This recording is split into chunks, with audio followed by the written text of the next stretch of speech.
peux le fermer.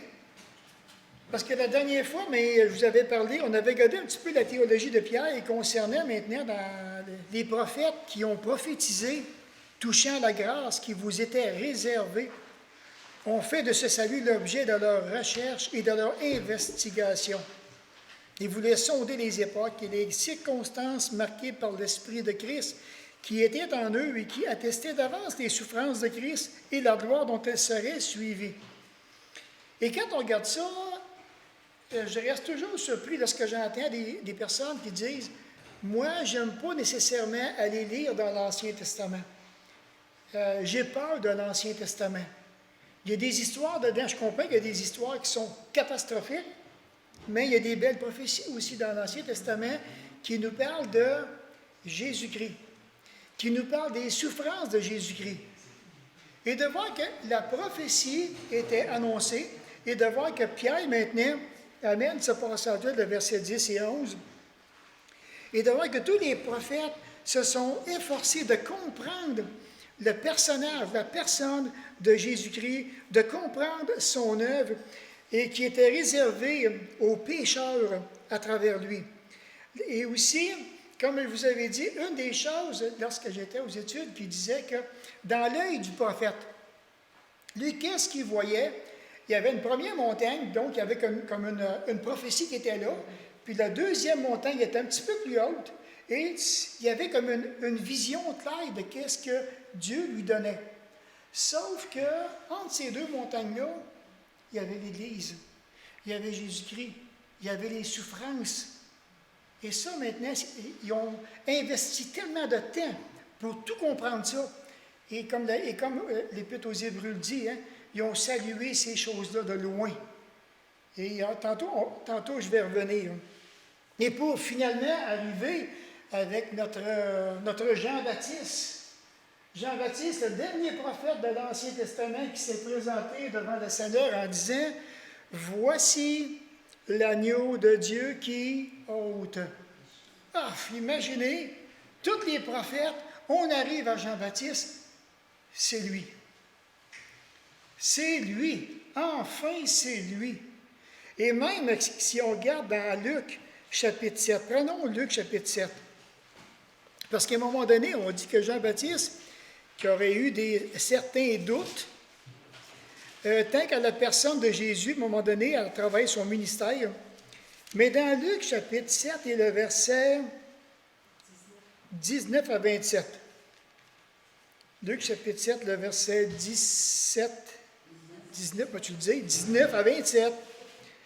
Il dit, il en a parlé d'eux, et les envoya vers Jésus pour lui dire, « Es-tu celui qui doit venir ou devons-nous en attendre un autre? » Arrivé auprès de Jésus, il dit, « Jean-Baptiste nous a envoyés vers toi pour dire, « Es-tu celui qui doit venir ou devons-nous en attendre un autre? » Alors même, Jésus guérit plusieurs personnes de maladies, d'infirmités et d'esprits malins, et il rendit la vue à plusieurs aveugles. Et il leur répondit, « Allez rapporter à Jean ce que vous avez vu et entendu. Les aveugles voient, les boiteux marchent, les lépreux sont purifiés, les sourds entendent, les morts ressuscitent. La bonne nouvelle est annoncée aux pauvres. Heureux celui pour qui je ne serai pas une occasion de chute. » Lorsque les envoyés de Jean furent partis, Jésus se mit à dire à la foule au sujet de Jean, « Qu'êtes-vous donc allé voir au désert? Un roseau agité par le vent? Mais qu'êtes-vous donc allé voir? Un homme vêtu d'habits précieux? Voici ceux qui portent des habits magnifiques et qui vivent dans les délices sont dans les maisons des rois. Mais qu'êtes-vous donc allé voir? » La troisième fois, il pose la même question. Il dit, un prophète. J'aime ça parce que Jésus met le doigt dessus. Il dit, un prophète. Oui, je vous le dis, il dit, et plus qu'un prophète.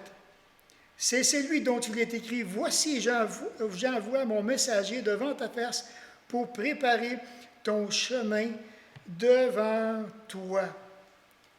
Quel prophète, ce Jean-Baptiste?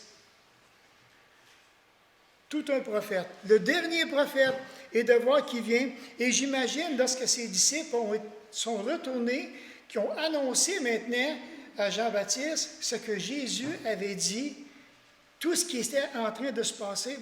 J'imagine la joie qui a animé Jean-Baptiste en entendant que c'est vraiment l'agneau de Dieu, sans aucun doute.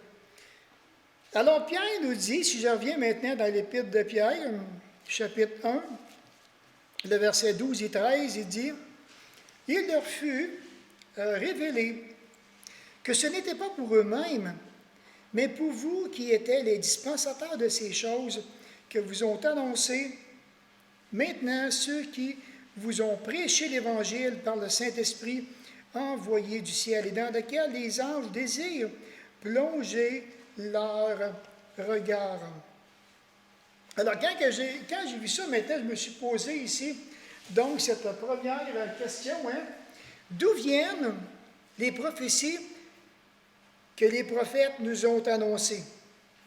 Les prophéties sont-elles le fruit du hasard? Est-ce que les prophéties ont été inventées de toutes pièces? Mais c'est important qu'on puisse vraiment le savoir. Des fois, on entend dire, mais, ah oui, mais écoute bien, la parole de Dieu, la Bible, c'est des hommes qui ont écrit ça, là. C'est plein d'erreurs là-dedans, ça. Tu n'as pas vraiment à te confier là-dedans, ça n'a pas de bon sens. Mais les Écritures nous donnent aussi une bonne preuve que chacune des prophéties nous sont données et elles nous sont inspirées par le Saint-Esprit. Ça devient vraiment intéressant. Donc, dans Jérémie 1 et le verset, on va le prendre, dans Jérémie, on va aller voir dans l'Ancien Testament, qu'est-ce que l'Éternel a dit à Jérémie? 1, le verset 9. Puis même, on pourra lire, c'est tellement bon, 6, 7, 8, 9, ça va, c'est un beau petit bloc. Alors, Jérémie répondit, « Ah, Seigneur, voici, je ne sais point parler, car je suis un enfant. Je ne sais même pas comment parler. Comment tu veux que j'aille vers ce peuple-là? Je ne sais même pas comment m'y prendre avec eux autres. » L'Éternel me dit, « Ne dis pas, je suis un enfant. » Ne dis pas ça. Il dit, « Car tu iras vers tous ceux auprès de qui je t'enverrai, et tu diras tout ce que je t'ordonnerai. » Tu vas avoir affaire à parler. Seulement, il dit, « Ne les crains point, car je suis avec toi pour te délivrer, dit l'Éternel. » Puis l'Éternel étendit sa main et toucha ma bouche. Et l'Éternel me dit, « Voici, je mets mes paroles dans ta bouche. » Dieu a tout dirigé d'une façon extrêmement sage. Je vais mettre mes paroles dans ta bouche, dans ton cœur, et tu vas avertir le peuple de ma part. Et pas peur d'eux autres. Puis il y a vraiment un bel encouragement pour nous, personnellement, si on l'applique à nous. On pourrait dire, mais oui, mais on a peur aujourd'hui d'aller évangéliser. On a peur de s'approcher. On a peur d'avoir des rebounds difficiles, puis on a peur de ne plus savoir quoi dire.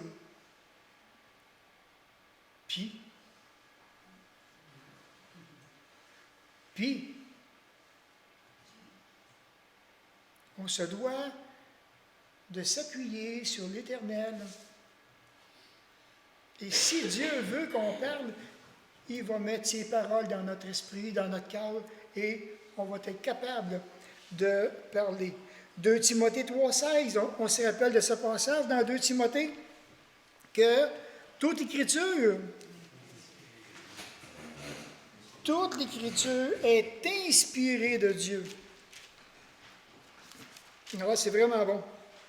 Elle est inspirée de Dieu, qui veut dire qu'elle est soufflée. Elle est soufflée, cette parole-là. Et il dit, est utile pour enseigner, pour convaincre, pour corriger, pour instruire dans la justice, afin que l'homme de Dieu soit accompli et propre en toute bonne œuvre. Mais toute l'Écriture est inspirée. tous les mots qu'on voit dans la parole, nous devons peser chacun des mots lorsqu'on est en train de lire la parole. L'Écriture est très, très compréhensible, très exacte. Elle ne se contredit pas et elle est pleine d'autorité divine d'un couvert à l'autre. C'est Dieu qui a parlé. C'est spécial, on est béni de savoir qu'est-ce que Dieu espère de la nature pécheresse. Qu'est-ce qu'il espère de chacun de nous? Qu'est-ce qu'il espère maintenant de quelqu'un qui a racheté et qu'il appelle son élu? On est béni de ça. Il s'agit juste maintenant de regarder la parole, d'ouvrir notre cœur et maintenant, Seigneur, touche le cœur afin que je puisse être capable d'avancer. Fais-moi avancer. De moi-même, je ne veux pas avancer. Je n'ai pas le courage d'avancer. Ça ne me tente plus d'avancer. Mais si on s'en remet entre les mains puis entre la puissance du Saint-Esprit, attendons-nous à des belles, grandes bénédictions.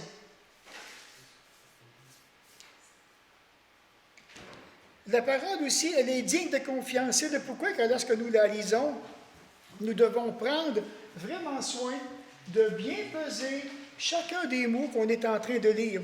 Bon, si on prend par exemple dans Jérémie encore, étant donné qu'on n'était pas loin tantôt, Jérémie, on dit que c'est un des prophètes qui a eu un ministère vraiment difficile. Très, très difficile parce qu'à l'époque de Jérémie, le peuple était rendu dans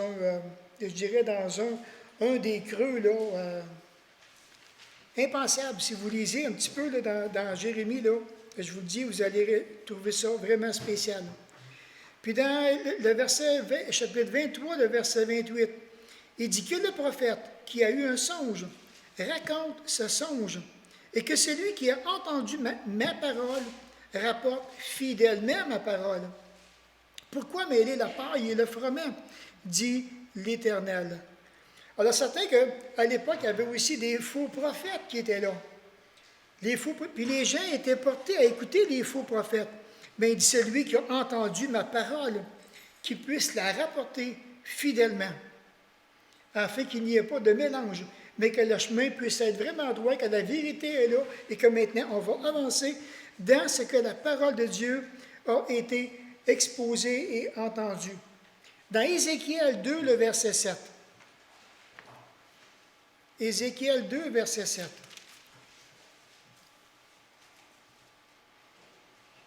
Le verset 7. Et ce que l'Éternel dit encore, il dit, tu leur diras mes paroles, qu'ils écoutent ou qu'ils n'écoutent pas, car ce sont des rebelles. Spécial, c'est que ici maintenant, c'est, je vous dirais, le verdict de Dieu concernant le peuple d'Israël à l'époque d'Ézéchiel. Mais ce que Dieu dit, tu leur diras mes paroles, okay, qu'ils écoutent ou bien qu'ils n'écoutent pas. C'est spécial, dans Ézéchiel 2, le verset 7. C'est vraiment spécial. Quand que les gens écoutent, c'est agréable, mais quand les gens n'écoutent pas, c'est vraiment démoralisant. Puis encore là, l'Éternel encourage Ézéchiel, puis il dit, tu vas leur dire mes paroles, qu'ils écoutent, qu'ils n'écoutent pas, tu vas proclamer quand même ce que je veux que tu puisses dire. Alors, ce que Pierre démontre, au fond, il est en train de démontrer dans 1 Pierre, chapitre 1, il est en train de démontrer comme deux termes dans le verset 11 et 12. Je vous dirais, d'un côté, il parle comme des souffrances de Christ qui sont là, et la gloire aussi dont elle est suivie, dans les versets 11 et 12.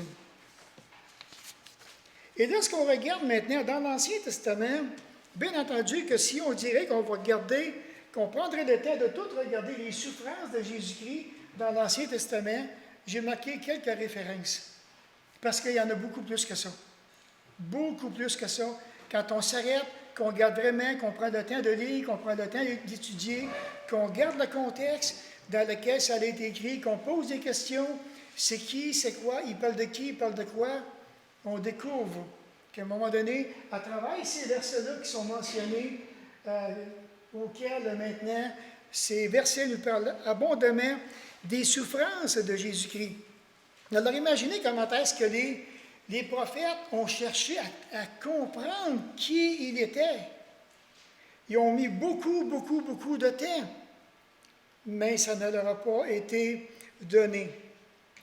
Et aussi, tant qu'à la gloire dont elle serait suivie, c'est-à-dire, par exemple, une des grandes gloires, c'est la résurrection, c'est l'ascension de Jésus-Christ, c'est son couronnement. Alors imaginez, c'est spécial, là, imaginez que Jésus lui-même, qui était mort,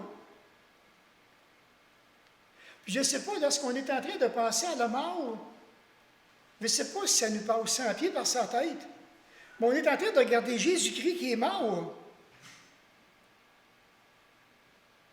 Le Dieu Tout-Puissant qui est mort, qu'est-ce qui se passe? Il va arriver quoi avec la nature humaine? Lui qui a dit qu'il était venu pour sauver le monde. Il est mort. On fait quoi avec un mort maintenant?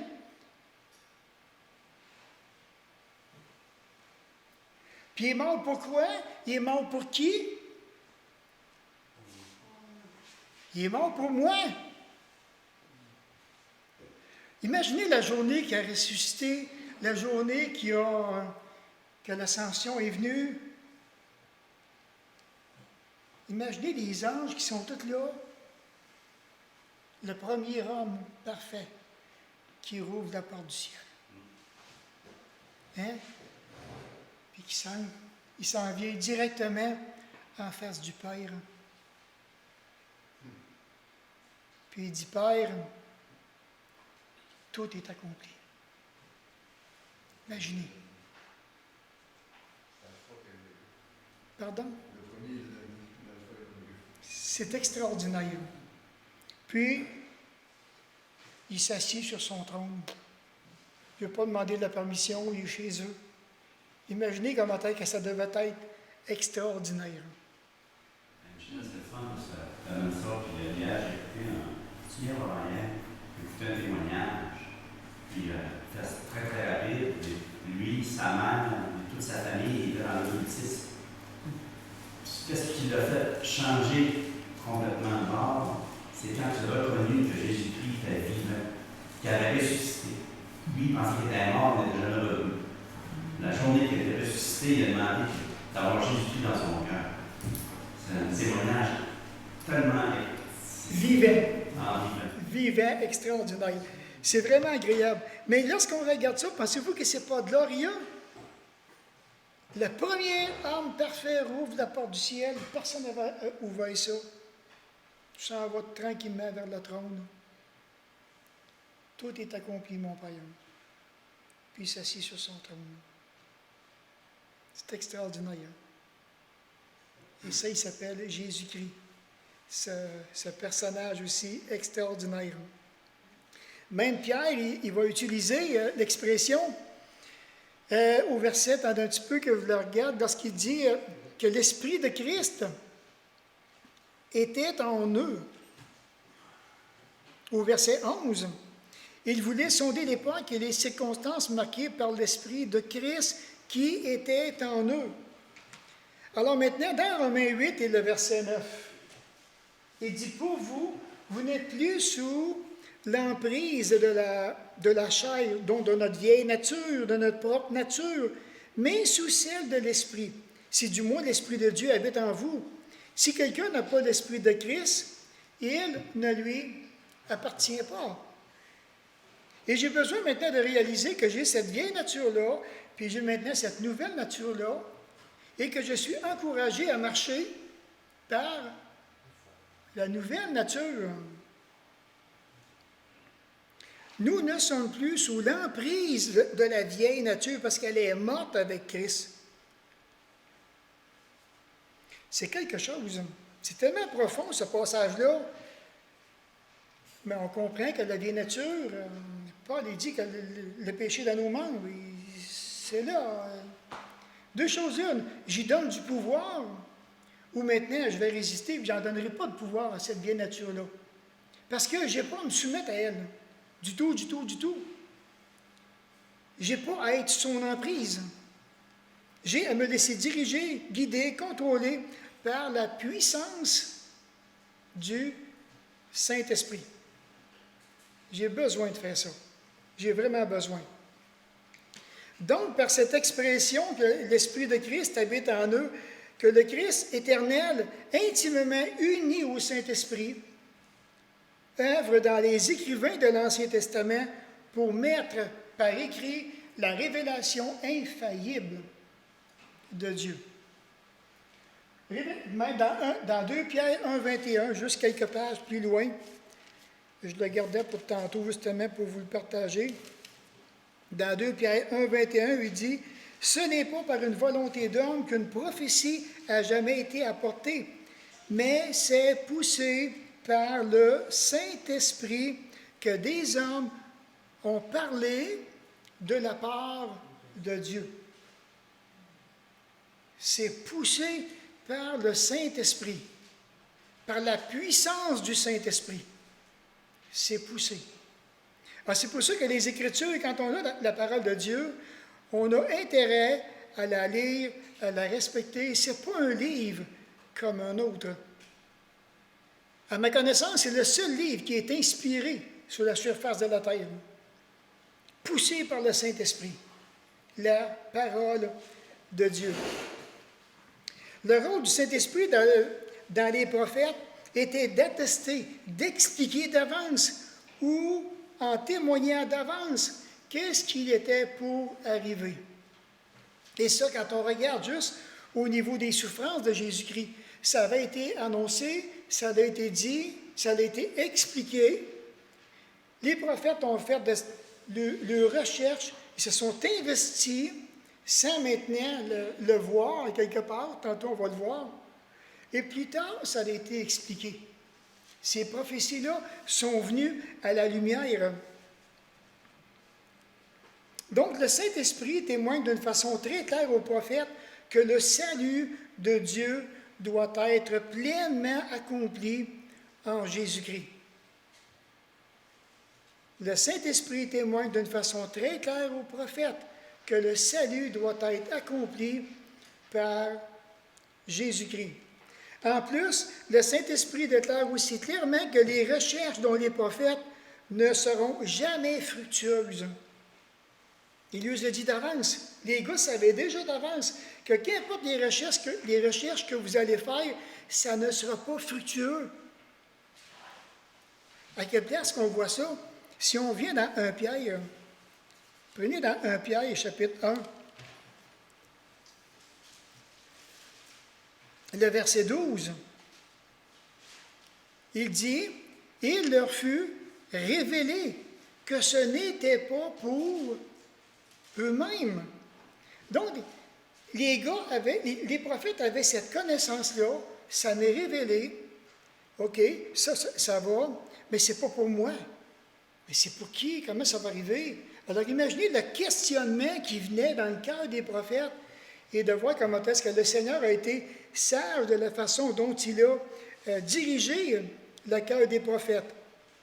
Même dans Deutéronome 18 et le verset 15, il est dit, Moïse dit, « L'Éternel, ton Dieu, te suscitera du milieu de toi, d'entre tes frères, un prophète comme moi. » Puis il dit, « Vous l'écouterez. » Vous l'écouterez. Alors, déjà même du temps de Moïse, Jésus était déjà annoncé à travers la puissance du Saint-Esprit.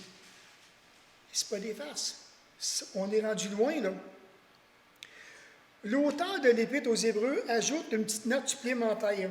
Si on prend, par exemple, dans Hébreux 11, le merveilleux passage de la foi, dans le verset 13, 11, 13, il dit « C'est dans la foi qu'ils sont tous morts, sans avoir obtenu les choses promises, mais ils les ont vues et saluées de loin, reconnaissant qu'ils étaient étrangers et voyageurs sur la terre. »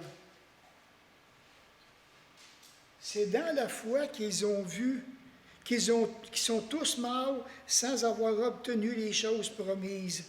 Ils les ont vus, ils les ont salués de loin. Vraiment encore un beau passage ici qu'on voit. Et dans Hébreux 11, et le verset 39 et 40, il dit « Tous ceux-là, à la foi desquels a été rendu témoignage, n'ont pas obtenu ce qui leur était promis, Dieu ayant en vue quelque chose de meilleur pour nous, afin qu'ils ne parviennent pas sans nous à la perfection. » La foi est un outil primordial dans l'acceptation des prophéties. Ça prend la foi pour accepter les prophéties qui sont écrites dedans, sans argumenter le plan de Dieu, qui nous sont annoncés. C'est le seul livre au monde qui nous parle au fond de la foi et qui nous encourage à y croire entièrement. Croire dans la vérité révélée, croire en Jésus-Christ, croire en son œuvre expiatoire sur la croix, croire qu'elle nous encourage, croire que Dieu désire que nous puissions aller à l'obéissance de sa parole. Croire qu'il désire aussi que nous puissions faire les bonnes œuvres qu'il a préparées d'avance pour nous.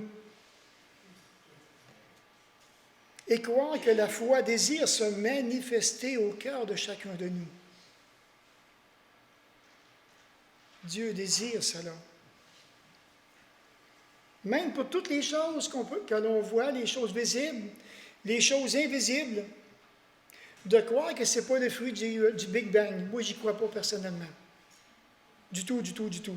C'est l'œuvre d'un créateur, d'un puissant créateur, par une vie complètement renouvelée et transformée. Et aussi par les réponses à la prière que Dieu donne. Beaucoup, beaucoup. Alors quand on s'aperçoit qu'on va prier, que Dieu maintenant répond à des prières, pensez-vous qu'on n'est pas encouragé à croire à ce moment-là? Parce que nous savons que Dieu répond à la prière. Je ne sais pas si nous réalisons vraiment la valeur d'une prophétie. C'est tellement important. C'est pas pour rien que Pierre en parle ici, dans son passage.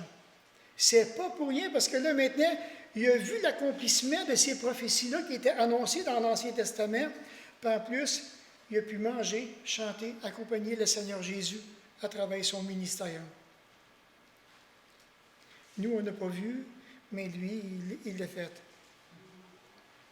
Beaucoup de personnes ont cru à la parole.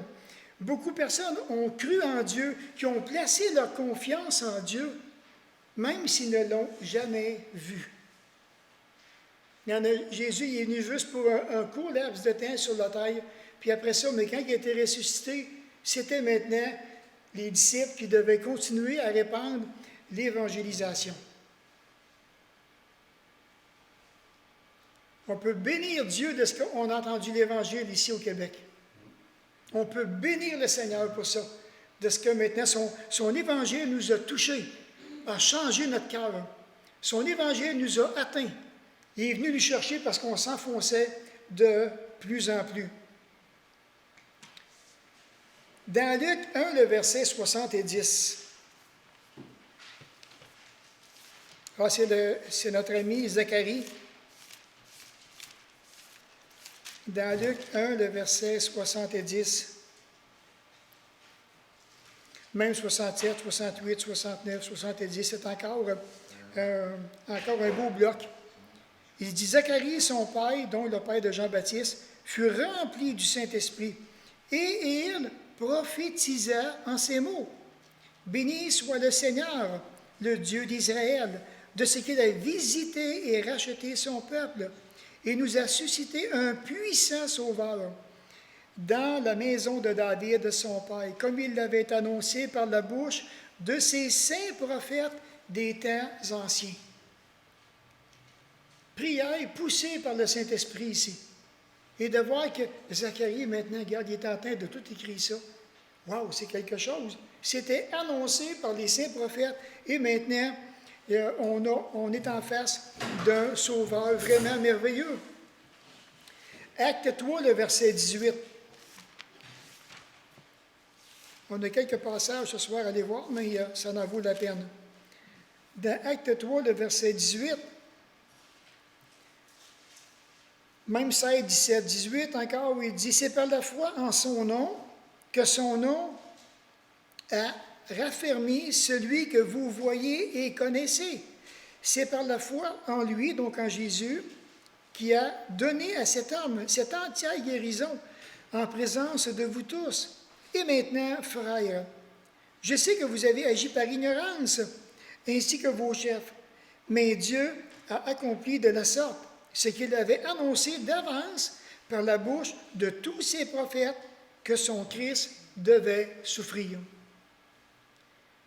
Et imaginez maintenant, Luc, quand il a écrit ça, comment est-ce que ces gars-là, quand ils ont vérifié les prophéties de l'Ancien Testament et qui sont maintenant devant l'évidence de ce personnage qui est le Seigneur Jésus, imaginez comment est-ce que leur foi a dû être vraiment renforcée. Et non seulement ça, mais quand il est parti, je pense qu'ils n'ont pas resté stationnés. Ils n'ont pas resté stationnés du tout. Puis dans 1 Thessaloniciens 5,20, Paul il dit, ne méprisez pas les prophéties. Méprisez-la pas. Alors lorsqu'on regarde, quand que Dieu voit maintenant avec la révélation progressive de la parole, comment est-ce qu'il se fait connaître, comment est-ce qu'il va révéler sa parole, c'est tellement encourageant. Tous ces prophètes espèrent, tous, comme les chrétiens aujourd'hui, dans le fond, qui attendent la deuxième venue de Jésus-Christ. Mais les saints de l'Ancien Testament, ceux qui ont cru, ceux qui ont mis leur foi en Dieu, foi établie sur le fait que Jésus, le Messie, viendra pour prendre sur lui le jugement de leurs péchés. On voit ça dans Ésaïe 53, le verset 4 à 6. Ici, maintenant, Dieu met toujours en application la nouvelle alliance. Il offre toujours le pardon des péchés par sa grâce à tous ceux et celles qui se repentent et qui croient. Même à la nouvelle alliance ne sera ratifiée qu'à la croix. Les croyants de l'ancienne alliance sont sauvés par une grâce cachée, on dit, dans l'avenir. Ceux du Nouveau Testament le sont par une grâce surgie du passé. La croix est pointée de la rédemption. Vraiment un passage très profond. Et dans 1 Pierre 1, le verset 12, dans 1 Pierre 1, le verset 12, il dit, donc il leur fut révélé que ce n'était pas pour eux-mêmes, mais pour vous, qu'ils étaient les dispensateurs de ces choses que vous ont annoncées maintenant ceux qui vous ont prêché l'Évangile par le Saint-Esprit. Le Saint-Esprit envoyé donc du ciel. Le Saint-Esprit a inspiré les prophètes de tout l'Ancien Testament. Et dans la Nouvelle Alliance, maintenant, le Saint-Esprit a continué à parler à travers les apôtres. Et lorsqu'il utilise ces choses, on dit par l'expression ces choses, Pierre il semble faire référence à la grâce du salut, à la personne de Jésus, ainsi qu'à la proclamation de l'Évangile, quand on regarde dans le passage. La grâce du salut, la personne de Jésus et la proclamation de l'Évangile, ça revient constamment. Et de voir que Pierre lui-même avait déjà commencé à mettre en pratique ce premier sermon au niveau de la repentance. Si on prend dans Acte 2, vraiment un beau passage encore, il y a tellement de bagages dans ce passage-là. Mais dans Acte 2, le verset 38 et 39 ici, exhortation maintenant à la repentance puis d'être baptisé.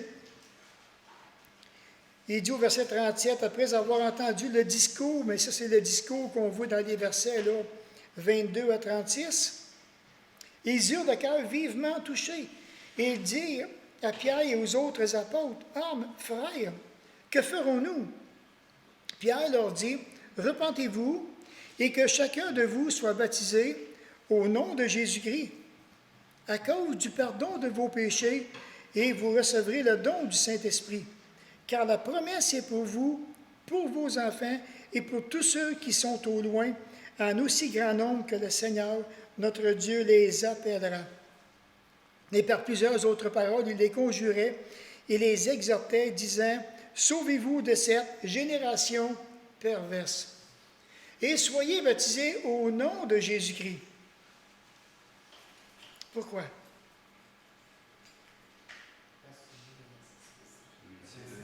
Pardon?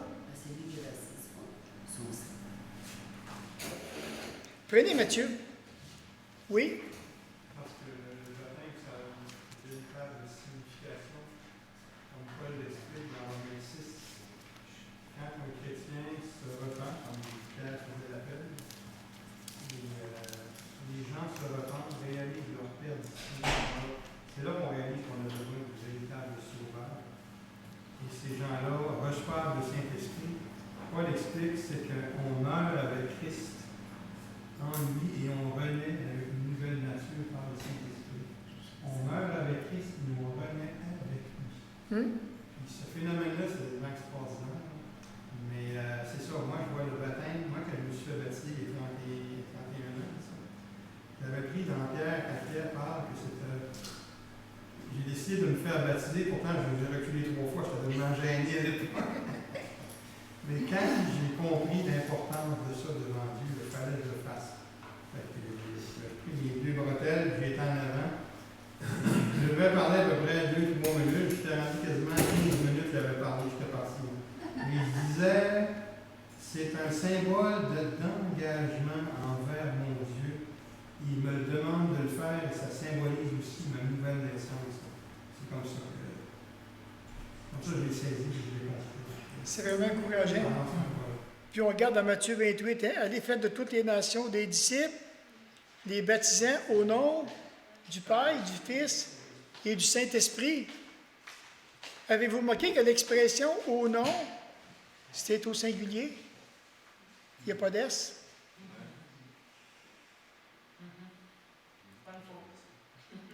C'est pas une faute. C'est pas une faute. On parle vraiment de cette belle unité divine qui est là. C'est tellement un beau passage. Et donc, après ça, Paul il dit, dans lequel les anges désirent plonger leur regard. Donc, nous pourrions nous poser la question, à quoi ça ressemble la vie d'un ange dans le monde spirituel et invisible? Je ne sais pas à quoi ça ressemble pantoute. Je vous dis, là, selon la parole, il y a certaines petites choses que je peux voir. Je ne sais pas toutes. Paul, il dit, on connaît en partie. Mais à quoi ça ressemble la vie d'un ange? Dans le monde spirituel invisible. Peut-être qu'un jour, qu'on va savoir. Mais aussi, il y a une autre question que les anges doivent se poser, à savoir, à quoi ressemble la vie d'un pécheur dans la grâce et la gloire du salut et du pardon du péché? Ils doivent se poser vraiment cette question-là vis-à-vis de nous autres aussi. Eux autres, ils ne savent pas c'est quoi péché, ils n'ont jamais péché. Ils ne savent pas c'est quoi la repentance. Mais quand il y en a un qui se repent, il y a de la joie pour 99 personnes, pour les anges qui sont dans le ciel. Mais ils sont réjouis. Ils ne comprennent pas, mais ils sont réjouis. C'est vraiment spécial. Les autres, ils n'ont pas à se repentir. Ils ne savent pas c'est quoi, ils ne connaissent pas la repentance. Parce qu'ils sont soumis à Dieu, puis ils marchent avec Dieu. C'est tellement agréable. Puis là, ce que Pierre utilise, ces mots, donc ces choses, cela aussi se rapporte aux nombreux aspects du salut, dans lequel les anges désirent plonger leur regard. Et le terme « désirer » ici, on dit que c'est la traduction de épitoumoussine, un mot grec qui décrit un désir profond ou une pulsion ardente, difficile à satisfaire. Spécial. Dans l'Ancien Testament, les prophètes avaient de la difficulté comme à se satisfaire vraiment de plus en plus. Les anges, maintenant, il y a comme un mécontentement qui est là de la part des anges, des bons anges. On ne parle pas des démons ici, là, on parle des anges qui décrivent vraiment donc une pulsion ardente, difficile à saisir pour eux autres. On dit que chez les anges, il y a un intérêt angélique par rapport au salut.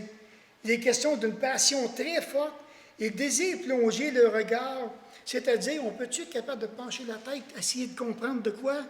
Et écoutez, il se promène, il essaie vraiment de comprendre le salut, mais pour eux, c'est vraiment là, ils ne comprennent pas. Alors, on dit que aussi dur que puissent être les difficultés de la vie chez les chrétiens,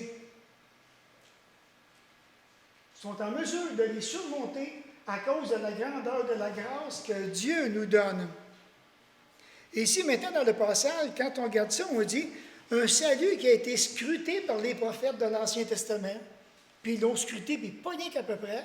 Puis comme on voit dans Hébreu, ils ont salué ça de loin.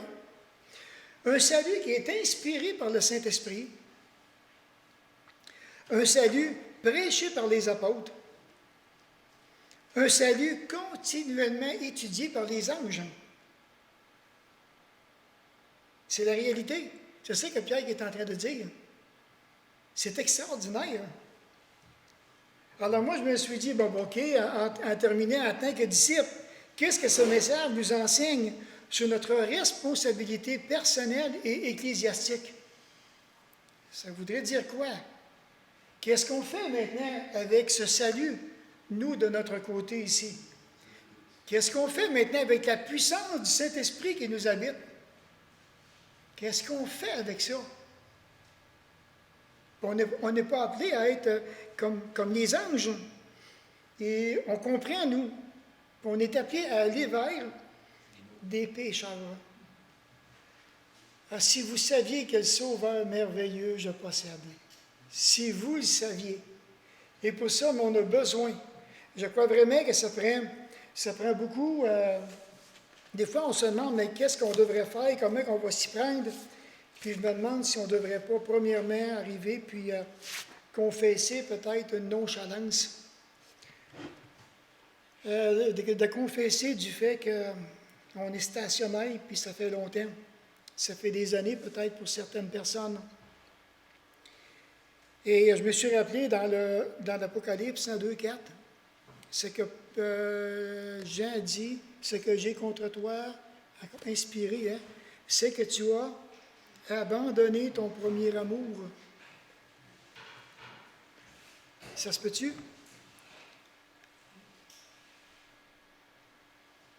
Moi, je l'ai abandonné. Je me rappelle très bien, lorsque j'ai tombé, je vais tout confesser ça. Mais si vous saviez comment est-ce que ça a été dur, difficile de dire, Seigneur, je te demande pardon parce que j'ai abandonné mon premier amour. Ça me déchirait le cœur quand je l'ai fait.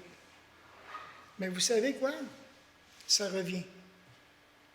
La passion revient. L'amour pour les âmes perdues revient. Le goût d'évangéliser revient. Alors, peut-être que ce serait le premier pas à faire. Que je crois de tout mon cœur, venir au pied de la croix et le confesser humblement. Ensuite, mais c'est le Seigneur qui va s'occuper de réanimer l'amour par la puissance qui nous habite. Puis je vous dis que tu as le désir de la manifester, cette puissance-là. Tu ne veux pas rester stationnaire. C'est tellement agréable. Tu peux la manifester de plusieurs façons. Alors moi, je vous encourage dans ce sens, si vous avez de la difficulté avec l'évangélisation, que vous vous sentez pris, que vous vous sentez pogné, que vous vous sentez étouffé en quelque part, que vous n'avez même plus le goût. Il faut venir à la croix, puis il faut demander pardon à Dieu pour ça. Et qu'il puisse renouveler cet amour-là. Et il va le faire. Il va le faire. Dans le fond, l'obstacle à l'évangélisation, ce n'est pas les gens qui sont dehors. C'est nous qui sommes notre propre obstacle. Parce que ça ne me tente plus d'évangéliser. Parce que je me suis fermé. Alors, c'est pas ça que Dieu veut. Il veut vraiment qu'à ce que l'on puisse avancer. Que l'on puisse confesser. Puis moi, je vous encourage beaucoup dans ce sens-là. Je me rappelle, je l'avais partagé au conseil au mois de février, je pense, puis on avait réalisé tout le conseil que ça commençait à tirer. Tu sais, quand ça commence à tirer, là, puis pas dans le bon sens, Et j'encourageais les gars à confesser. Puis après ça, je dit, on va avancer tranquillement, étape par étape. Alors, on a fait pareil comme les chrétiens, les primitifs. On dit que c'est la deuxième génération dans l'Apocalypse. Puis,